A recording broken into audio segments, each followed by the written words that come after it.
भाजपा प्रदेश कार्यालय में आयोजित एक संवाददाता सम्मेलन में पूर्व नेता प्रतिपक्ष अमर कुमार बावरी ने कहा कि हेमंत सोरेन की सरकार जल जंगल जमीन झारखंड और झारखंड वासियों की बात कर सत्ता में आई। भाजपा के प्रदेश अध्यक्ष हमेशा सरकार की खामियों को उजागर करते आए हैं। आज झारखंड के एससी की स्थिति दयनीय है। सरकार के एक मंत्री ने भी सरकार से लिखित आग्रह किया है कि एससी की स्थिति को सुधारा जाए। उन्होंने कहा कि झारखंड में कल के नई योजना की शुरुआत है। एससी बच्चों को विदेश में शिक्षा हेतु भेजने की मांग बहुत पहले सरकार से की गई थी। झारखंड में 50 लाख एससी को उनका हक और अधिकार नहीं दिया जा रहा है। आज तक एससी बच्चों को नहीं भेजा गया। सरकार की योजनाओं में एससी कहीं नहीं है। नगर निगम और नगर पंचायत के विषय पर बोलते हुए कहा कि न्यायालय के माध्यम से चुनाव होना तय है। पिछड़ों को आरक्षण देने की मांग भी न्यायालय से किया गया था, लेकिन सरकार ने ओबीसी आरक्षण को 2022 की जनगणना के तहत किया, जिसमें एससी को नुकसान हुआ है। रांची नगर निगम का उदाहरण देते हुए उन्होंने कहा कि रांची के मात्र 2 वार्ड में ही एससी के आरक्षण को मिला है। सरकार राजनीतिक कारणों से एक वर्ग को दबाने का काम कर रही है। झारखंड बनाने के बाद संगठनात्मक ताकत नहीं दिखाई है। इसका मतलब यह नहीं कि एससी को नजरअंदाज किया जाए। सरकार न्यायालय के दबाव में आनन फानन में चुनाव की तैयारी कर रही है। नमस्कार, जोहार आप सबको। अंग्रेजी वर्ष 2025 का अब उत्तरार्ध है और इस वर्तमान के हेमंत पार्ट 2 माननीय मुख्यमंत्री हेमंत सोरेन जी की सरकार का 6वां साल है और 6 साल इस सरकार ने पूरे किए हैं। 2024 में जो इनको रेनुअल मिला था उसमें 1 साल इसके पूरे हो गए हैं। जो सरकार जल जंगल जमीन आदिवासी दलित पिछड़ों की बात करके सत्ता में आई, झारखंड और झारखंडियों की बात कहकर सत्ता में आई, उसमें आज स्थिति परिस्थिति क्या है ये आपसे छिपा हुआ नहीं है। और लगातार भारतीय जनता पार्टी माननीय प्रदेश अध्यक्ष नेता प्रतिपक्ष आदरणीय बाबूलाल मरांडी जी के नेतृत्व में इस सरकार के तमाम कमियों और खामियों को, भ्रष्टाचार सहित बाकी चीजों को लगातार उजागर करते रहते हैं। एक विषय लेकर के मैं आज यहाँ आया हूं, वो विषय है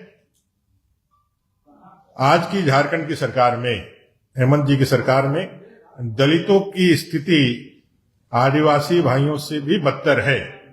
ये मेरे शब्द नहीं है, ये पार्टी कांग्रेस पार्टी के वरिष्ठ नेता और जो राज्य सरकार में मंत्री हैं, वरिष्ठ मंत्री हैं, वित्त मंत्री अपने राधा कृष्ण किशोर जी का वक्तव्य है।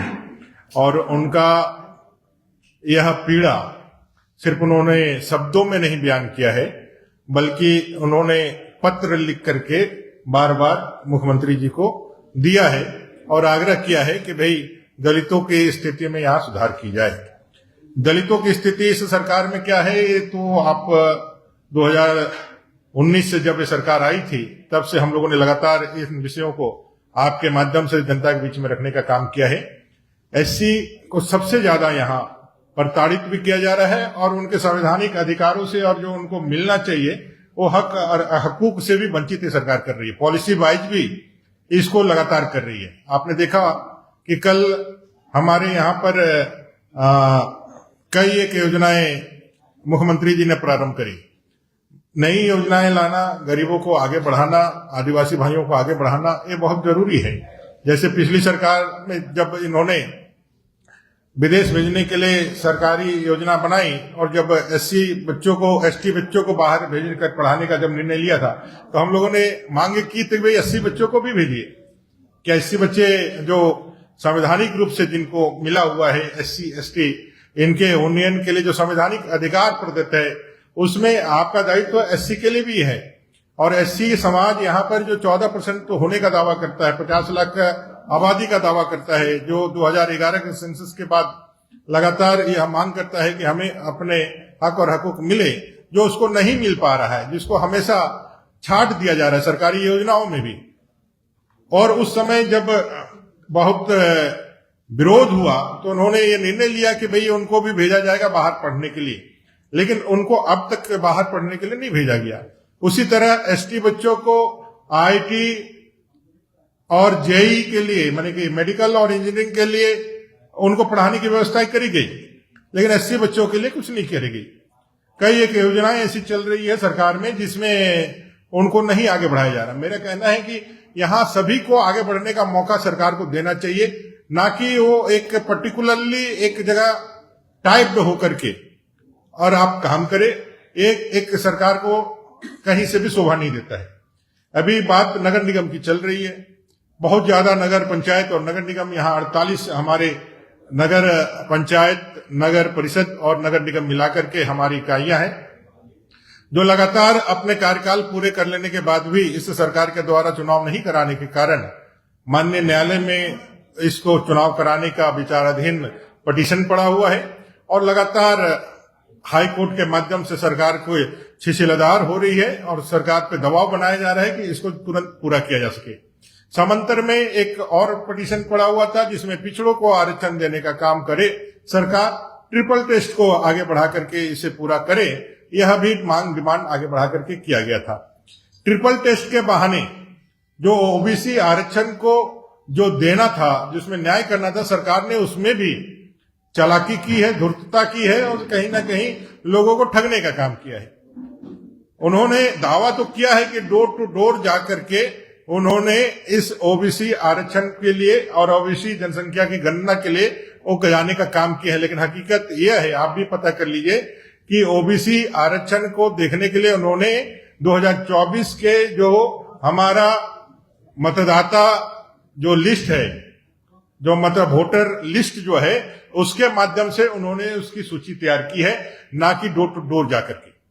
अब रिजर्वेशन जो मिलना चाहिए एससी एसटी के लिए, वो एससी एसटी का रिजर्वेशन में भी कमी आई है। उदाहरण के तौर पर पूरे राज्य में यह चुनाव हो रहा है और जैसा अभी प्रस्तावित है, बाढ़ के जो आरक्षण है, बाढ़ मेंबर्स के जो आरक्षण है, वो जिला को तय करना है। जो नगर निकाय और नगर परिषद और नगर पंचायत का है, उसको राज्य को तय करना है। तो अभी जो जिलों ने जो अपना भेजा है मंतव्य आरक्षण के लिए, 53 वार्ड मान लीजिए रांची महानगर में है, इस 53 में 2 ही सीट जो है एससी के लिए उन्होंने भेजा है, एसटी के लिए भी 11, वो भी कम है। अगर आप अनुपातिक रूप से अगर देखें, जो रिजर्वेशन पॉलिसी यहाँ पर एडप्ट है सरकार, ऐसे तो कहने के लिए वो बहुत ज्यादा कहती है, लेकिन जो 10% है एससी के लिए, अपने एसटी के लिए 28%, ये सारे चीजों को भी अगर देखें तो 2 बहुत कम इस लिहाज से है कि पिछले बार 5 के करीब एससी वार्ड यहाँ पर आरक्षित था, उसको घटा करके 2 कर दिया गया। पिछली बार भी आपने देखा होगा कि किस तरह से एससी रिजर्वेशन को हटा हटा करके इधर उधर किया गया। नए रिजर्वेशन करें, रिजर्वेशन करके आप दीजिए, इसमें कहीं किसी प्रकार की कोई आपत्ति नहीं है, लेकिन सिर्फ राजनीतिक कारणों से आप किसी एक वर्ग को लगातार दबाने का काम करिएगा, लगातार उनके बातों को आप इग्नोर करिएगा, इसलिए कि राजनीतिक रूप से और सांगठनिक राजनीतिक रूप से यहाँ दलित जो जनसंख्या रहती है वो एक मंच पर नहीं आई है। उन्होंने कभी भी झारखंड बनने के बाद अपना कलेक्टिव एफर्ट या कलेक्टिव प्रयास या अपना संगठनात्मक जो विरोध है कभी भी राज्य को नहीं दिखलाया है। इसका ये मतलब नहीं होता है कि आप उसके हक और अधिकार को छीनने का काम करें। जिस तरह से रिजर्वेशन की पॉलिसियां को आगे बढ़ाने का काम किया, चक्रानुक्रम सभी नगर पंचायतों में सभी जगह पहले जो था उसको हटा करके जनसंख्या को आपने आधार बना करके इसको आगे बढ़ाने का काम किया है। उसमें भी बहुत सारी त्रुटियां हैं। आप जिस एक मंतव्य के साथ किसी एक नगर निगम को आपने जो रिजर्वेशन किया, वही मंतव्य, वही विचार, वही आधार जो है दूसरे जगह जाते जाते टूट जाता है। तो बहुत सारी त्रुटियां हैं और ऐसी त्रुटियां सिर्फ इसलिए है कि इस राज्य सरकार ने मन से नहीं, कोर्ट के दबाव से और भारतीय जनता पार्टी के लगातार मुखरता के साथ नगर पंचायतों की चुनाव के जो मांग है उसके दबाव में आकर के उन्होंने जैसे तैसे इस पूरे काम को निष्पादित करने की दिशा में आगे बढ़ने का काम किया है। और इसका खामियाजा यहाँ रहने वाले एससी, एसटी, ओबीसी और बाकी जो समाज के लोग हैं उनके प्रतिनिधित्व का जो संवैधानिक अधिकार है उससे वंचित होने के कारण हो रहा है। तो मेरा यहाँ आज इस प्रेस कॉन्फ्रेंस के माध्यम से इस दलित विरोधी सरकार, इस एसटी विरोधी सरकार, ओबीसी विरोधी सरकार, इस तमाम झारखंड विरोधी सरकार से यह आग्रह या मांग करते हुए कि आप जो काम कर रहे हैं उसमें पारदर्शिता आए, उसमें संवैधानिक जो मान्यताएं हैं, जो संवैधानिक व्यवस्थाएं हैं उसके अनुरूप वह कानून के रूप में आगे आए और उसको लेकर के आगे बढ़ाने का काम करें ताकि सभी को न्याय मिले। ये सामाजिक न्याय का भी विषय है। आप जब यह विषय लेकर के जब सामाजिक संगठन संबंधित पदाधिकारियों के पास जाते हैं तो पदाधिकारी का एक ही जवाब होता है कि इसमें हम कुछ नहीं कह सकते हैं, ये सरकार के द्वारा दिया गया आदेश है जिसका हमको पालन करना है। इसमें मेरिट तो बनता है कि भाई संवैधानिक दृष्टिकोण से इसमें गलत हो रहा है, तो उसका एक ही उपाय है, एक ही उपचार है कि आप कोर्ट का दरवाजा खटखटाएं।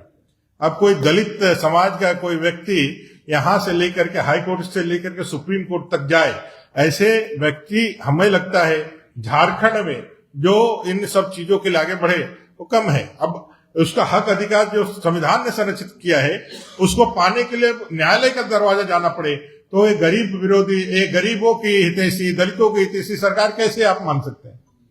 ये तो दलितों और गरीबों का हितैषी सरकार नहीं है जो हक अधिकार इसलिए छीन रहा है कि उनको मालूम है इनका विरोध करने की ताकत ना सांगठनिक रूप से है ना कानूनी रूप से है, इसलिए इनके जो भी विरोध के आवाज है वो उनके पांव के तले कुचल दिए जाएंगे, दबा दिए जाएंगे। और इसी हनक में, इसी अहंकार में ये कांग्रेस, जेएमएम और आरजेडी की सरकार ने दलितों को यहाँ दोयम दर्जे का नागरिक मानते हुए उनके तमाम हक अधिकार, चाहे वो संवैधानिक अधिकार हो, चाहे वो लोक कल्याणकारी योजनाओं में उनका अधिकार हो या अच्छे कानूनी अधिकार हो, उन सभी जगहों से उनको सिर्फ वंचित करने का ही काम किया है, उनके हक अधिकार को लूटने का काम किया है। अब आपके माध्यम से, चूंकि यह जो मरमरी है इस समाज के अंदर है, ये पूरे समाज के अंदर दलित जो बुद्धिजीवी हैं, जो युवा हैं, उनके अंदर है। सांगठनिक रूप से वो एकताबद्ध होकर के कहीं अपने एकता का परिचय नहीं दे पा रहे हैं, लेकिन ये है। और ये होते होते अगर सरकार नहीं चेतती है, सरकार अपने गुण, जो उसकी कमियां हैं, जो खामियां हैं, जो गलतियां हैं, उसको नहीं सुधारती है, तो एक दिन ये धीरे धीरे जमा हुआ बारूद एक दिन फूटेगा और बाबा साहेब आम्बेडकर के संविधान की ताकत से यह दलित समाज अपने हक और अधिकार के लिए सड़कों पर उतरेगा। वो दिन आने ना दे यह हेमंत जी की सरकार, मैं उनसे आग्रह करता हूं, क्योंकि अगर यदि वो दिन आ गया तो इस सरकार के लिए बहुत भारी पड़ेगा। धन्यवाद।